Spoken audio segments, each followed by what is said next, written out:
Hi, my name is Tammy. Welcome to my channel. Let's talk about perfume.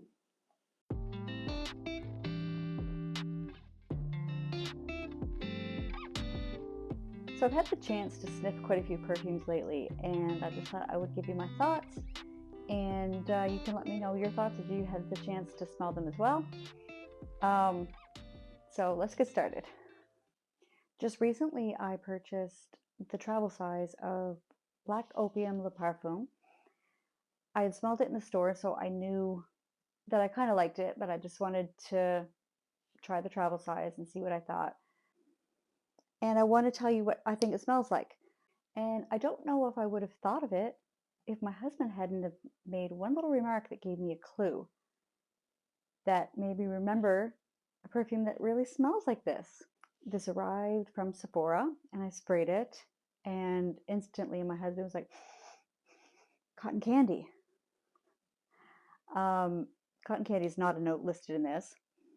It is sweet, it's very sweet, but I remembered a couple of years ago I had purchased a sample online and I sprayed it, and I remember him saying that same thing, cotton candy. So my son had come upstairs and he said, who's wearing cotton candy? There's cotton candy in here. And that perfume was Armani Code Cashmere. So I guess I kind of do see that it smells like cotton candy, but my husband and my son both, when I sprayed the sample a couple years ago, talked about how much it smells like cotton candy. So I sprayed this on one hand and I sprayed Armani Code Cashmere on the other hand. And they are so similar. But the Black Opium is a little bit heavier on like just vanilla. And it doesn't have quite the sharpness of that cotton candy sweetness that Armani Code Cashmere has. In fact, I think that the original Armani Code would be, if you combined original Code and Code Cashmere, I think that you would come up with Black Opium Le Parfum. That's what I think. It's so similar. I kept smelling one hand and the other, and I could barely tell the difference, to be honest. I thought it was kind of cool that I discovered that those smell like. And Armani Code Cashmere has been discontinued for quite a long time, so it's pretty hard to find. So it's a really good thing that this came along. If you've been wishing that you could have got your hands on this and you can't find it, now you have this. One thing I noticed is that this was a little bit stronger and a little bit longer lasting than Armani Code Cashmere. So I really like this one. I really think it's special. I think it's better than any of the other Black Opium flankers or the original. What do you think? Now I'm all out of breath because it just crossed my mind to run upstairs and grab a couple samples. Because I was thinking about how everyone's saying lately how Black Opium, the original Black Opium, smells like 100 Silent Ways. And I've never actually tested it to see if that's true. So I went and grabbed my samples and I'm going to check that out. I'm going to see. Let me catch my breath. Whew. So I'm going to spray 100 Silent Ways.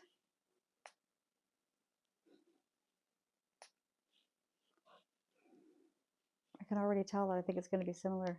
I actually haven't smelled Black Opium in ages, but here's my little sample of that. Oh, that's a really nice sprayer. No, not yet. They're not similar yet. Just a minute. Oh no, I like 100 Silent Ways. Not 100. 100. I like 100 Silent Ways a lot better so far. Let them dry down a little bit. I'll keep talking about something else, but Black Opium has a real sharpness. That was just a little side note. That just popped in my head and I thought I'd like to compare them. Oh, Black Opium has a weird undertone that I don't really love. 100 Silent Ways is pretty. It's just an ordinary sweet scent, but it's really pretty. And Black Opium I never really liked. I could never get on board with it. But I actually really love the Le Parfum version. So another recent purchase of mine is Sol de Janeiro Rio Radiance. Now, It's just a pretty summery, beachy, sunscreeny, coconutty delight. I love this. I kind of hesitated to buy this because when I was reading the reviews on Sephora, about half the people were saying that it was a dupe of their last summer, like limited time release that they put out called Tan Lines. And that wasn't one of my favorites. The other half of the people in the reviews were saying that it smelled a lot like Tom Ford Soleil Blanc or Eau de Soleil Blanc, one or the other. And of course, I have samples of that too. So I ordered it and I thought, well, I will determine what I think it smells like. When I first sprayed out Rio Radiance and Tan Lines, I didn't think they smelled all that similar. So I was just ready to say, no, they're not dupes at all because the opening was different. So I thought the Tan Lines opened a little bit more citrusy, a little lighter, and a little bit more straight coconut. At times it reminded me a little bit of Lait de Coco, that Urban Outfitters one. But once this dried down, it got even closer and closer to Rio Radiance. So they actually are quite similar. And Eau de Soleil Blanc opened a little bit more like citrusy and powdery than I remembered it ever being. But as that dried down, that got even sweeter and more tropical and coconutty and pretty and floral and everything that's good. So they're all good. Eau de Soleil Blanc actually lasted the longest, obviously, because these are just body sprays and they're not meant to last as long. Anyway, it's really pretty. I'm really glad I got it. It is everything you want in a beachy, sunscreeny, summery, coconutty, floral perfume. So I had a chance to go away the other day, and by go away, I mean go on the ferry, and that's a 2-hour ferry ride, and drive for an hour and go to the city where there's a Sephora and there's a Shoppers Drug Mart and places where I can sniff perfumes. And I want to tell you about a couple of the ones that I got to sniff and my thoughts on those. So when I got to Sephora, the first one I saw was Good Girl Blush. And I had heard that that smelled a bit like, what is it, Mont Blanc Signature in the white bottle. So when I sprayed it, I was a little bit surprised. I could slightly see how people say it smells similar to Mont Blanc Signature. To me, it was quite a nondescript, musky floral, kind of a musty musk, and it went a little sour on my skin. It just didn't do anything for me. It didn't speak to me. It didn't call to me. It was not for me. Not to mention, it was very faint. It was really hard for me to even smell. Like, I sprayed it on paper and I sprayed it on my skin, and it was very light. It was really almost hard to smell. So I want to give it another try. I don't think there's anything nasty about it. I think it's actually probably a lovely, just, it could be somebody's signature scent. I think it's kind of ordinary. I don't know. I'm not going to get it, but you can if you want. So I was really excited to smell Juliet Has a Gun, their newest one, Lost for Sun, because as I mentioned, I really like that sunscreeny, beachy, coconutty smell. So I thought that that's what I was going to be getting. And I'd actually planned on getting that in the Sephora sale, but here I was away, I was in a Sephora, and I had a chance to smell it.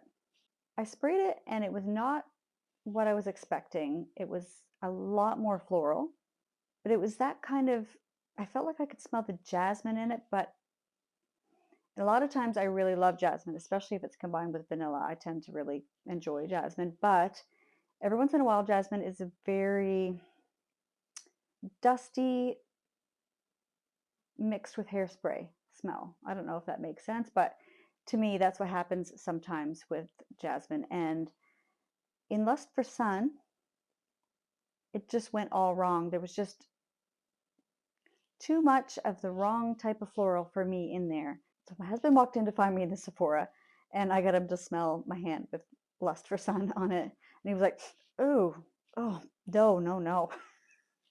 And that's kind of how I felt about it too, to be honest. It just, and then the whole drive down to the ferry in the car, of course, I had my little test strips, and I had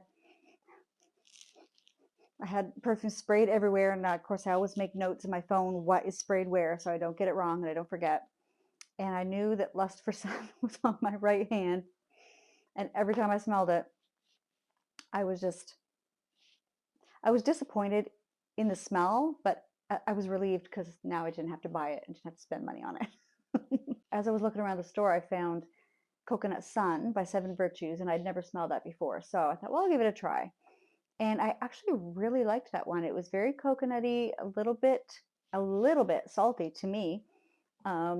So kind of had that same like beachy driftwood salty vibe to it. And there was some floral notes to it, so it had some depth. It wasn't just straight up coconut. And I prefer something that has a lot of different notes and accords to make it more interesting. So I really actually enjoyed that one, but didn't last long. And after about an hour, it went kind of musty, sweaty smelling on me. So probably not going to get that one either. So at that point, my phone storage was full because I'm recording this on my phone. So my phone storage was full. My battery died, was just about to die on my phone. And I realized the microphone was scratching against my hair the whole time. I was mumbling and stumbling over my words so much that I had to edit the heck out of that video, so it's so jumpy. And at this point I'm like, should I even?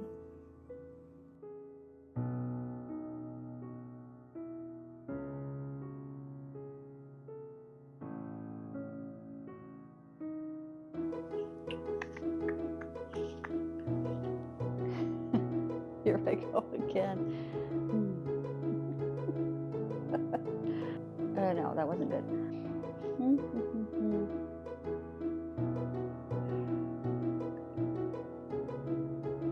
And this was the best one so far.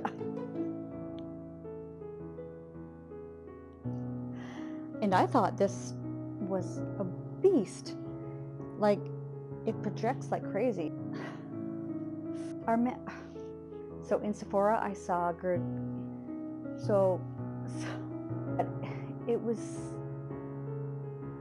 to me, it was kind of it was even,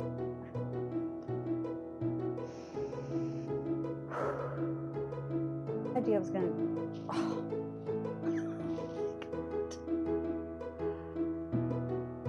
jeez, this is terrible. Editing will be good here. When I had gotten,